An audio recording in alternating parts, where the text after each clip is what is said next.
Welcome to the Crimson Engine. My name's 𝙁𝙁𝙇𝙈. Today I'm going to talk about how I made $1 million making films.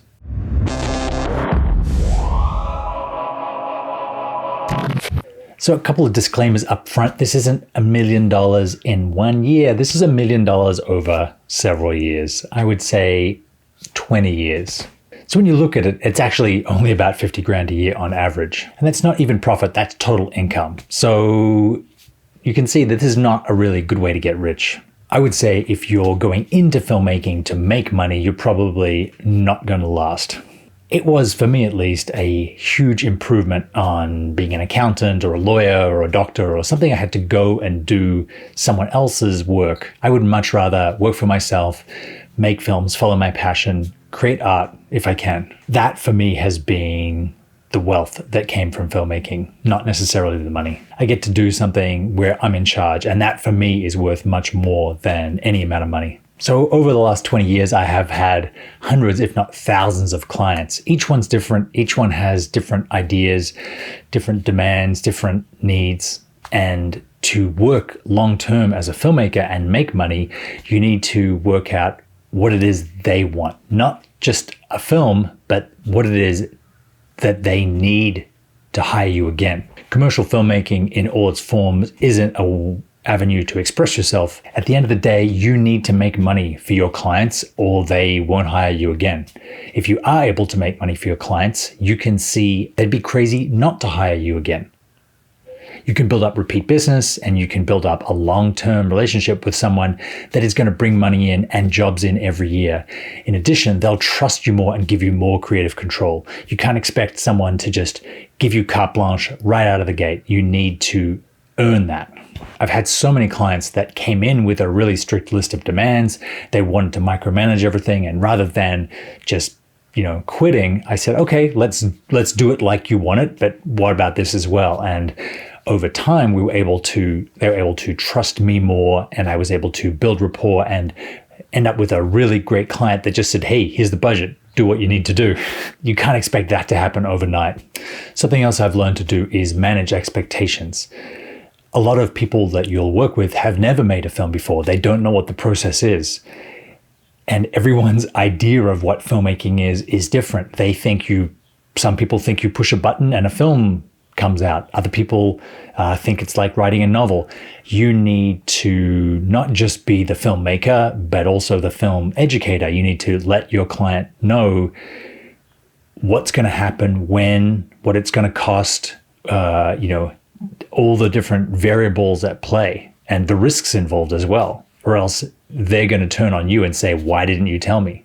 If you over-explain to your clients and they turn around and decide not to make a film or not to work with you, believe me, it is the best of all possible worlds, because you're not going to have to be stuck cleaning up a huge mess of something that was never going to work in the first place.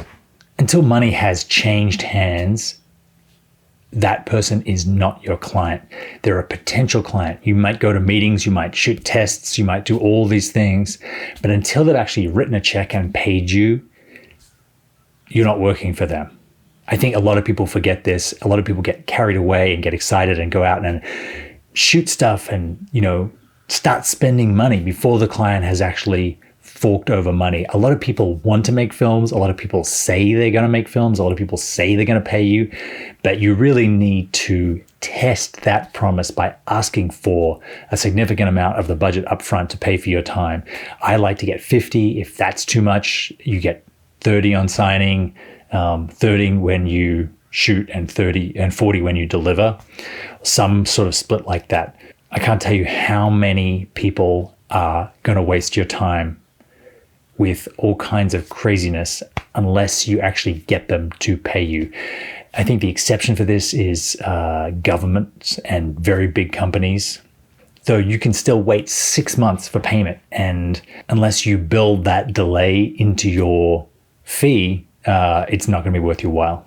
Your relationship with your client is far more important than a contract you have with them. Contracts are only as good as the people signing them. Unless the budget is over $100,000, it really isn't enforceable. You can't take someone to court. You can't pay a lawyer $500 an hour for 6 months to collect $10,000. You'd be losing money like crazy.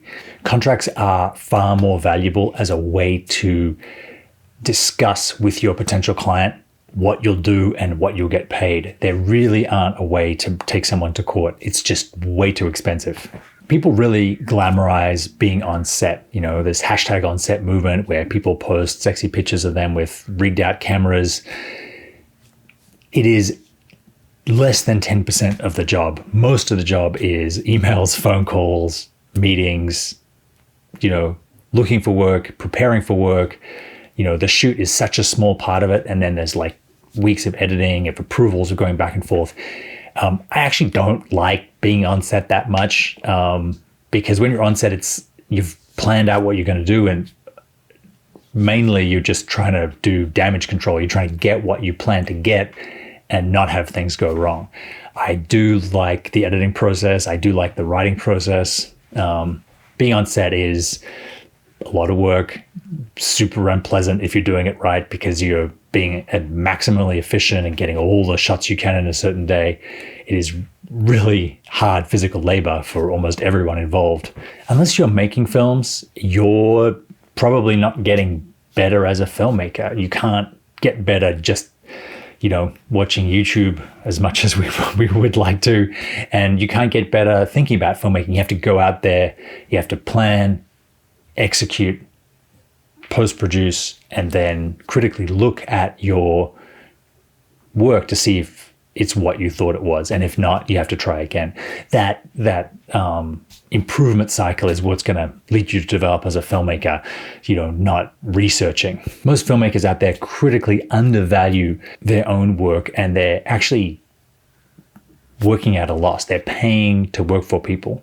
Once you factor in insurance, your accounting, the gear, transport, studio space, all the time we market ourselves, our health insurance, holiday pay, sick pay, everything that goes into, you know, a single day shoot, unless you're charging $1,000 a day, you're probably working for less than minimum wage. You really have to value your skills and your equipment as a filmmaker and understand that, you know, this isn't cheap. Filmmaking, just because everyone has an iPhone, doesn't make professional filmmaking any less expensive.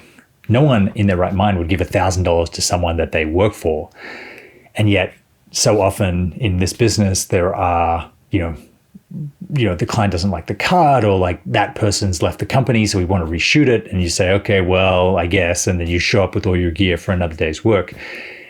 That's the same as giving your client $1,000. You have to advocate for yourself and be very clear, you know, what it costs to do what we do.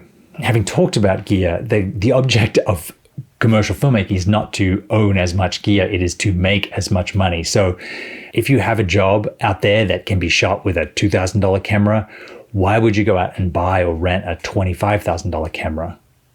The difference is going to be lost on the client, and it's taking money out of your profits and out of your pocket. I think, again, we end up on social media getting addicted to new and better and more amazing stuff.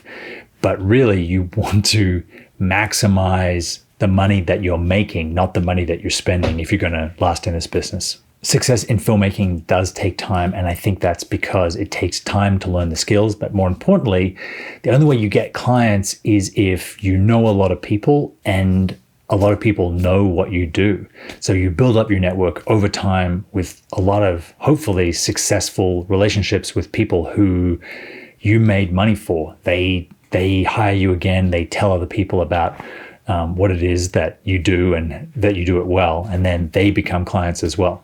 You need to be out there meeting people if you're to get clients. It is a difficult thing to do.